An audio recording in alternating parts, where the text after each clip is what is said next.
کیونکہ ہمارے معاشرے میں یہ بات بھی عام ہے کہ کچھ لوگ پروفیشنل ہوتے ہیں استخارہ کرنے والے، کہ لوگ ان کے پاس جاتے ہیں اور کہتے ہیں کہ اچھا یہ لڑکے کا نام ہے، یہ لڑکی کا نام ہے، آپ اس کے بارے میں بتائیے کہ یہ رشتہ کامیاب رہے گا یا نہیں رہے گا.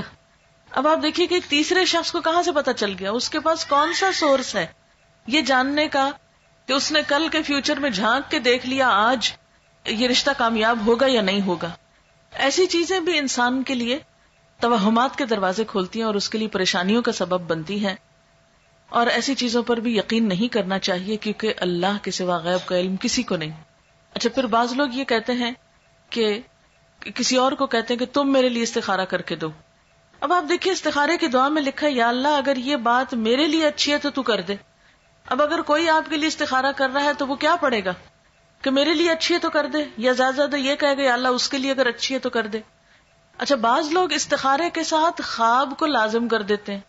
وہ کہتے ہیں استخارہ اور خواب لازم و ملزوم چیز ہے. اکثر لوگوں کو کہا جاتا ہے استخارہ کر لیں تو پھر وہ کہتے ہیں اتنے دن استخارہ کیا ہمیں تو کوئی خواب نہیں آیا ابھی تک. ہمیں بہت سے لوگ اس پہ پریشان ہوتے رہتے ہیں، ہمیں نہیں سمجھ آتی، کوئی خواب نہیں آیا ابھی تک ہمیں. یاد رکھیے کہ قرآن اور سنت کی روشنی میں استخارے کے لیے خواب کا آنا کوئی ضروری نہیں ہے. وہ سمپلی کیا ہے، ایک دعا ہے، یا اللہ اگر یہ کام اچھا ہے تو مبارک ہو جائے، آسان ہو، نہیں اچھا تو اس کو ہٹا دے، دور کر دے مجھ سے. اگر آپ کی دعا قبول ہو گئی تو اس کام میں اگر بہتری ہوئی تو ہو جائے گا، اور اگر ہو گیا تو وہ مبارک ثابت ہو گیا، اور اگر بہتری نہیں تو وہ بات بن ہی نہیں پائے گی. تو استخارہ نہ تو نکالا جاتا ہے اور نہ ہی نکلوایا جاتا ہے، استخارہ تو کیا جاتا ہے. اور استخارے کا مطلب کیا ہوتا ہے؟ خیر کی دعا مانگنا. ہمارے ہاں اس کا کانسیپٹ کیا ہے کہ ہم یہ سمجھتے ہیں کہ شاید استخارہ غیب کا علم جاننے کا نام ہے. اس کو ہم نے ایک طرح کی فال بنا لیا ہے، جبکہ فال لینا بھی اسلام میں پسندیدہ نہیں ہے، کیونکہ غیب کا علم تو اللہ کے سوا کسی اور کو ہے ہی نہیں. کل کیا ہونے والا ہے یہ کسی کو نہیں پتا. کوئی شخص بھی جو یہ غیب دانی کا دعویٰ کرے یا اس قسم کی کوئی بھی باتیں کرے وہ ہمارے دین میں پسندیدہ نہیں. اسی لیے ہمیں کسی نجومی کے پاس جانے سے منع کیا ہے، ہاتھ دکھانے سے منع کیا ہے، چھپی باتیں معلوم کرانے سے اور ذائچے بنوانے سے منع کیا گیا ہے، کیونکہ یہ ساری چیزیں انسان کے لیے نقصان دہ ہوتی. انسان توہمات کا شکار ہو جاتا ہے، انسان کوئی ڈیسیژن نہیں لے پاتا. اسی لیے ہمارے دین میں ایسی کوئی چیز نہیں کہ کالی بلی آگے نظر آ گئی راستے میں تو یہ منحوس ہے، یا کوا بول پڑا تو کوئی آ جائے گا، یا جوتی الٹ گئی تو کچھ ہو جائے گا. یہ چھوٹی چھوٹی چیزیں جو ہمارے معاشرے میں ہر کلچر میں کچھ نہ کچھ ایسی باتیں عام ہوتی ہیں کہ صبح سویرے اگر فلاں شخص سے ملاقات ہو گئی تو یہ میرے لیے اچھا نہیں. ہمارے دین میں کیا ہے کہ ہر خیر اور شر کا مالک اللہ ہے. کوئی کسی کو نقصان نہیں دے سکتا جب تک اللہ نہ چاہے، کوئی کسی کو فائدہ نہیں پہنچا سکتا جب تک کہ اللہ نہ چاہے. اس لیے ایک مومن جو ہوتا ہے وہ لوکانیات پہ، یعنی کاش یہ ہوتا، کاش وہ ہوتا، وہ اس پر اعتماد نہیں کرتا، اور نہ اس کی زندگی میں کاش ہوتا ہے. اور بہت زیادہ کاش کہنے سے بھی منع کیا گیا ہے کیونکہ یہ شیطان کا دروازہ کھول دیتا ہے. یعنی شیطان کو انسان کے دل میں وسوسے ڈالنے کا موقع مل جاتا ہے، انسان کے دلوں میں حسرتیں پیدا کرتا ہے. اب بعض اوقات ایسا ہوتا ہے نا کہ کوئی عزیز رشتہ دار گھر سے نکلتا ہے، اچانک کوئی ایکسیڈنٹ ہو جاتا ہے تو عموماً لوگ کہتے ہیں کاش آج وہ جاتا ہی نہ، کاش وہ آج ایسا نہ کرتا تو ایسا نہ ہوتا. تو بات یہ ہے کہ کاش کی وجہ سے کوئی چیز ٹلتی نہیں. تقدیر کے اوپر ایمان ضروری ہے، اور تقدیر پر ایمان لانے والا مطمئن ہو جاتا ہے، پرسکون ہو جاتا ہے، خوش رہتا ہے. کیونکہ اگر ہم تقدیر پر ایمان نہیں بھی رکھتے تو بھی آپ دیکھیں کہ اللہ کے فیصلوں کو ہم ٹال نہیں سکتے، ہم اس میں تبدیلی نہیں کر سکتے. اس لیے استخارہ غیب جاننے کا ذریعہ نہیں ہوتا. اس کا مسنون طریقہ کیا ہے؟ استخارہ کس طرح کرنا چاہیے؟ استخارہ زندگی میں جب بھی انسان کو کوئی اہم کام پیش آئے، کوئی اہم معاملہ سامنے آئے، تو اس موقع پر انسان کو 2 نفل پڑھ کر دعا مانگنی چاہیے. 2 نفل اس بات کے، اور وہ مسنون دعا کیا ہے؟ وہ مسنون دعا ہے اللہم انی استخیرک بعلمک واستقدرک بقدرتک واسألک من فضلک العظیم فانک تقدر ولا اقدر وتعلم ولا اعلم وأنت علام الغیوب اللہم ان کنت تعلم ان هذا الامر خیر لی فی دینی ومعیشتی وعاقبت امری فاقدرہ لی ویسرہ لی ثم بارک لی فیہ وَإِن كُنْتَ تَعْلَمُ أَنَّ هَذَا الْأَمْرَ شَرٌّ لِّي فِي دِينِي وَمَعِيشَتِي وَعَاقِبَةِ أَمْرِي فَاصْرِفْهُ عَنِّي وَاصْرِفْنِي عَنْهُ وَاقْدُرْ لِيَ الْخَيْرَ حَيْثُ كَانَ ثُمَّ أَرْضِنِي بِهِ۔ یہ ہے مسنون دعا۔ اس کے بارے میں حدیث پاک میں آتا ہے، حضرت جابر رضی اللہ تعالی عنہ کا بیان ہے کہ نبی صلی اللہ علیہ وسلم جس طرح ہمیں قرآن پڑھایا کرتے تھے اسی طرح ہر کام میں استخارہ کرنے کی بھی تعلیم دیتے تھے۔ فرماتے، جب تم میں سے کوئی کسی اہم معاملے میں فکر مند ہو تو 2 رکعت نفل پڑھے اور پھر یہ دعا پڑھے۔ یعنی آپ صلی اللہ علیہ وسلم جیسے قرآن پاک کی کوئی سورت سکھاتے تھے ایسے ہی یہ دعا سکھاتے تھے اپنے صحابہ کو، اور ساتھ ہی کیا تعلیم دیتے کہ جب بھی کوئی اہم کام ہو، اہم معاملہ ہو تو کیا کرو؟ نفل پڑھ کر یہ دعا پڑھو۔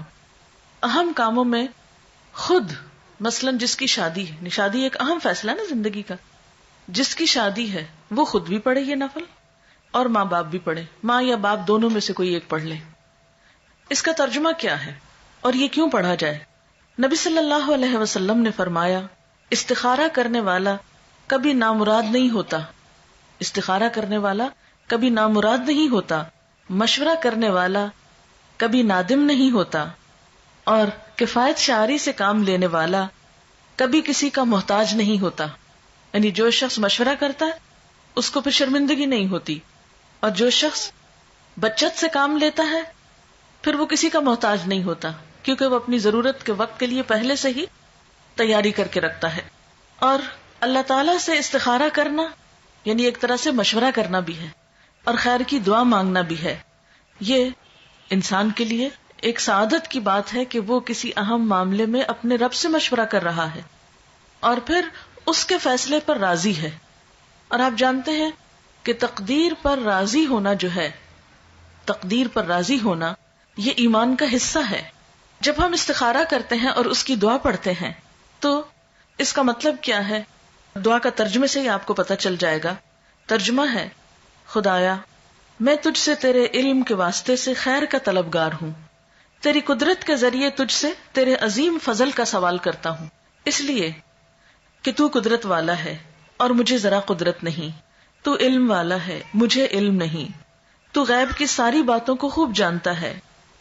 خدایا اگر تیرے علم میں یہ کام میرے لیے بہتر ہے میری دین اور دنیا کے لحاظ سے اور انجام کے لحاظ سے تو میرے لیے اسے مقدر کر دے۔ یعنی جب کسی بھی کام کے لیے ہم استخارہ کریں تو اس کو ذہن میں رکھنا چاہیے کہ اگر یہ چیز میرے دنیا اور آخرت کے لحاظ سے اچھا ہے تو اس کو میرے لیے مقدر کر دے، یعنی میری قسمت میں کر دے، میرے لیے اس کو آسان کر دے، میرے لیے اس کو مبارک بنا دے۔ اور اگر تیرے علم میں یہ کام میرے لیے برا ہے میرے دین اور دنیا کے لحاظ سے اور انجام کے لحاظ سے تو اس کام کو مجھ سے دور رکھ اور مجھے اس سے بچا کے رکھ، اور میرے لیے خیر اور بھلائی مقدر کر دے جہاں کہیں بھی ہو، پھر مجھے اس پہ راضی بھی کر دے۔ کتنی خوبصورت دعا ہے۔ یہ ہے دراصل استخارہ کہ اللہ اگر تو یہ چیز میرے حق میں اچھی ہے تو اس کو آسان کر کے مبارک کر دے، اور اگر اچھی نہیں تو اسے ہٹا دے مجھ سے اور مجھے اس سے ہٹا دے۔ اب آپ سوچئے کہ اس استخارے کی دعا کا نتیجہ کیا ہونا چاہیے؟ یہی نا کہ یا تو کام ہو جائے یا پھر نہ ہو۔ اگر ہو جائے تو پہلے سے ہی ہم نے دعا مانگ لی کہ یا اللہ اب یہ ہمارے لیے بہت اچھا ثابت ہو، اور اگر نہیں ہوتا تو بھی ہمیں اس پہ راضی ہو جانا چاہیے، تسلی ہونی چاہیے کہ اللہ کو منظور نہیں اور اس میں ضرور ہمارے لیے کوئی بہتری ہے کہ اس کام کے ہونے کا سبب نہیں بنا۔ اور اس طرح انسان جو بھی فیصلہ کرتا ہے اس پر نادم نہیں ہوتا، پشیمان نہیں ہوتا، بعد میں پچھتاتا نہیں۔ اگر کام کرنے کے بعد انسان سمجھتا ہے کہ بہت اچھا رہا، سب ٹھیک ہو گیا اور اچھا رہا، تو بھی کیا سمجھتا کہ یہ میرے رب نے مجھے عطا کیا ہے، اس کو کوئی تکبر نہیں آتا اس پر۔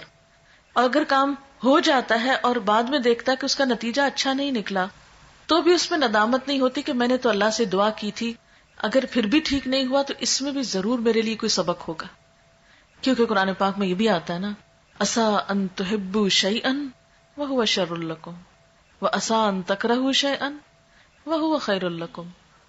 ہو سکتا ہے کہ ایک چیز تمہیں بہت پسند ہو اور وہی تمہارے لیے اچھی نہ ہو، اور یہ بھی ہو سکتا ہے کہ ایک چیز تمہیں بالکل اچھی نہ لگتی ہو، تمہارے دل کو نہ بھاتی ہو، اور اس میں تمہارے لیے بہت بڑی بھلائی ہو. اس لیے آپ صلی اللہ علیہ وسلم نے کیا فرمایا کہ استخارہ کرنے والا کبھی نامراد نہیں ہوتا. اچھا، اب آپ دیکھیے کہ جیسا کہ آپ صلی اللہ علیہ وسلم نے فرمایا ہے کہ خدا سے استخارہ کرنا اولاد آدم کے لیے سعادت کا باعث ہے. تقدیر پہ راضی ہو جانا بھی اولاد آدم کے لیے سعادت یعنی خوش قسمتی کی بات ہے، اور انسان کی بدبختی یہ ہے کہ وہ اللہ سے استخارہ نہ کرے اور خدا کی قضا پر یعنی تقدیر پر ناخوش ہو. یہ بدبختی کی بات ہے. اچھا، یہ ہے استخارے کی روح اور یہ ہے اس کی جسٹ.